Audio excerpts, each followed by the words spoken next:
ഗസയിൽ പ്രശ്നങ്ങളൊക്കെ ഏറെക്കുറെ അവസാനിക്കുന്നു എന്നാണ് നമ്മൾ കരുതുന്നത്. വൈകാതെ പ്രദേശത്ത് പൂർണ്ണമായ സമാധാനം ഉണ്ടാകും എന്നെല്ലാവരും പ്രതീക്ഷിക്കുന്നു. പക്ഷേ ഇസ്രായേൽ ഇപ്പോൾ ഇറാനെതിരെ തിരിഞ്ഞിരിക്കുകയാണ്. ഇറാനെതിരായ നീക്കം US പ്രസിഡന്റ് ഡൊണാൾഡ് ട്രംപിൻ്റെ പിന്തുണയോടെ പൂർത്തിയാക്കാൻ ആകും എന്നാണ് ഇസ്രായേലിൻ്റെ പ്രധാനമന്ത്രി ബെന്യാമിൻ നെതന്യാഹു വ്യക്തമാക്കുന്നത്. ഇസ്രായേൽ സന്ദർശിക്കുന്ന US സ്റ്റേറ്റ് സെക്രട്ടറി മാർക്കോ റൂബിയോയെ നെതന്യാഹു കണ്ടു. കഴിഞ്ഞ 16 മാസത്തിനിടെ ഇറാൻ്റെ ഭീകര അച്ചുതണ്ടിനെതിരെ തങ്ങൾ ശക്തമായി പോരാടുകയാണ് എന്നാണ് നെതന്യാഹു പറയുന്നത്. ട്രംപിൻ്റെ നേതൃത്വത്തിൽ ആ ജോലി പൂർത്തിയാക്കാൻ കഴിയും എന്ന് അദ്ദേഹം പറയുന്നു. അങ്ങനെ പൂർത്തിയാക്കാൻ കഴിയുമെന്ന് തനിക്ക് സംശയമില്ല എന്നാണ് നെതന്യാഹുവിൻ്റെ വാക്കുകൾ. ഒരിക്കലും ഒരു ആണവ ഇറാൻ ഉണ്ടാകില്ല എന്ന് റുബിയോ വ്യക്തമാക്കുകയും ചെയ്യുന്നു. അപ്പോൾ ഇരു നേതാക്കളും തമ്മിൽ ഒരു ആശയ ഐക്യമുണ്ടായിട്ടുണ്ട് എന്ന് വേണം മനസ്സിലാക്കാൻ. ഇവിടെ ഇരു രാജ്യങ്ങളും പറയുന്നൊരു കാര്യം, ഹമാസിനെക്കുറിച്ച് സംസാരിച്ചാലും ഹിസ്ബുള്ളയെക്കുറിച്ച് സംസാരിച്ചാലും വെസ്റ്റ് ബാങ്കിലെ ആക്രമണത്തെക്കുറിച്ചോ സിറിയയിലെ അസ്ഥിരതയെക്കുറിച്ചോ അതോ ഇറാഖിലെ മിലീഷ്യയെക്കുറിച്ചോ ഒക്കെ സംസാരിച്ചാലും അതിൻ്റെയൊക്കെ പിന്നിൽ ഇറാൻ ആണ് എന്നതാണ് പ്രധാന വിഷയം. ഇരു നേതാക്കളും ഈ കാര്യം അടിവരയിട്ട് പറയുകയും ചെയ്യുന്നു. ഇറാൻ്റെ ആണവ പദ്ധതിയിലെ പ്രധാന കേന്ദ്രങ്ങൾ ഈ വർഷം ഇസ്രായേൽ ആക്രമിക്കും എന്ന് ഏറെക്കുറെ വ്യക്തമായി കഴിഞ്ഞിരിക്കുന്നു. ഇതിനുള്ള ശ്രമങ്ങൾ നടക്കും എന്ന് US രഹസ്യാന്വേഷണ ഏജൻസികളാണ് അടുത്തിടെ റിപ്പോർട്ട് ചെയ്തത്. ഇതവർ ട്രംപ് ഭരണകൂടത്തെ അറിയിക്കുകയും ചെയ്തിട്ടുണ്ട്. അമേരിക്കൻ ഭരണകൂടത്തിന് വ്യക്തമായ മുന്നറിയിപ്പാണ് ഈ രഹസ്യാന്വേഷണ ഏജൻസികൾ നൽകുന്നത്. അപ്പോൾ സൈനിക ബലപ്രയോഗം നടത്താനുള്ള ഇസ്രായേലിൻ്റെ സന്നദ്ധത ടെഹ്റാനുമായുള്ള ഒരു സമാധാന കരാറിനുള്ള പ്രസിഡന്റ് ട്രംപിൻ്റെ നിലവിലെ ആഗ്രഹത്തിന് ഒരുപക്ഷെ വിരുദ്ധമാകാം. കൂടാതെ ഇറാനിയൻ ആണവ കേന്ദ്രങ്ങളിൽ ആക്രമണം നടന്നാൽ അത് മിഡിൽ ഈസ്റ്റിൽ വിശാലമായ ഒരു യുദ്ധത്തിന് കാരണമാകും എന്നും ആശങ്കയുണ്ട്. ഏതായാലും അങ്ങനെ ഒരു യുദ്ധത്തിനുള്ള സാധ്യത അത് വർദ്ധിപ്പിക്കും എന്ന കാര്യം ഉറപ്പാണ്. US രഹസ്യാന്വേഷണ ഏജൻസിയും അവരുടെ മുന്നറിയിപ്പിൽ ഈ കാര്യം വ്യക്തമാക്കുന്നുണ്ട്. മൊത്തത്തിൽ ഇറാനിൽ ഒരു ഭരണമാറ്റം വരുത്തുക എന്നൊരു ലക്ഷ്യം ഇസ്രായേലിന് ശക്തമായി ഉണ്ട് എന്ന് ഇപ്പോഴും വ്യക്തമാണ്. അതവരിപ്പോഴും പിന്തുടരുന്നു എന്നത് ഉറപ്പുമാണ്. US രഹസ്യാന്വേഷണ ഏജൻസികളുടെ റിപ്പോർട്ടിൽ ഈ കാര്യം അടിവരയിട്ട് പറയുന്നുണ്ട്. US സ്റ്റേറ്റ് സെക്രട്ടറി മാർക്കോ റുബിയോയുമായുള്ള കൂടിക്കാഴ്ചയ്ക്ക് ശേഷം ഇസ്രായേൽ പ്രധാനമന്ത്രി ബെന്യാമിൻ നെതന്യാഹു പ്രസിഡന്റ് ട്രംപിൻ്റെ ഗാസ നിർദ്ദേശം നടപ്പിലാക്കുന്നതിനായി താൻ ശക്തമായി പ്രവർത്തിക്കും എന്നൊക്കെ വ്യക്തമാക്കി. ട്രംപ് മുന്നോട്ട് വെച്ച പദ്ധതി പ്രകാരം 2 ദശലക്ഷം പലസ്തീനികളെ അവിടെ നിന്ന് നീക്കം ചെയ്യണം. ട്രംപിൻ്റെ പദ്ധതിയെ ധീരവും ദീർഘവീക്ഷണവുമുള്ളതും എന്നാണ് നെതന്യാഹു വിശേഷിപ്പിക്കുന്നത്.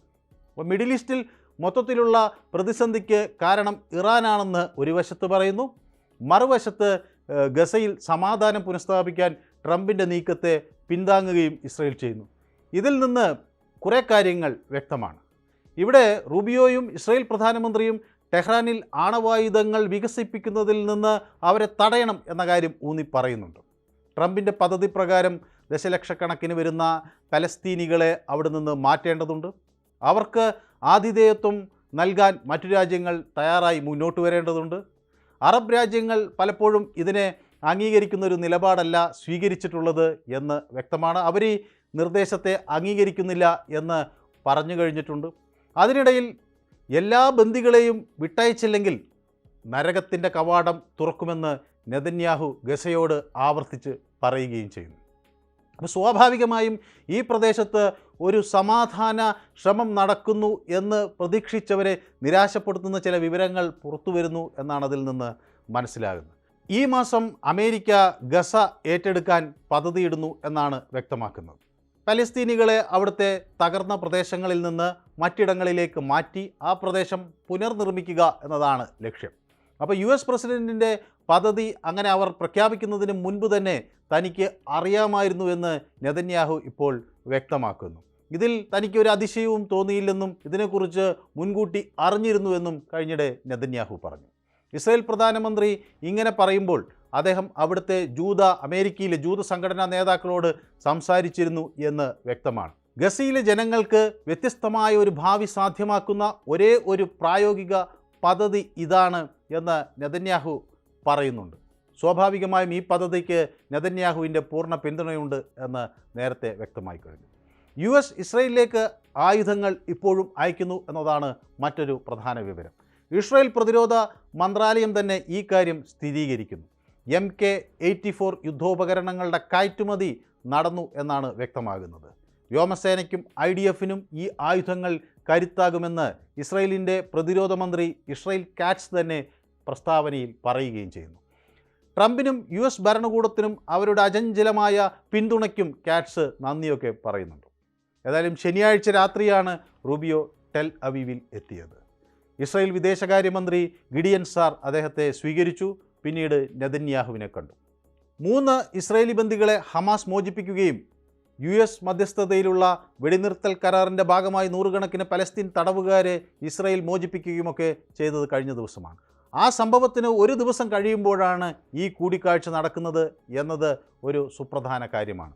ഗസയിൽ ഇസ്രായേൽ ആക്രമണം 3 പോലീസ് ഉദ്യോഗസ്ഥരെ കൊലപ്പെടുത്തിയെന്ന് ഹമാസ് ഇന്നലെ ആരോപിച്ചതോടെ വെടിനിർത്തൽ കരാറിൻ്റെ ഭാവി പ്രതിസന്ധിയിലാകുമോ എന്ന ആശങ്ക ഉയരുകയാണ്.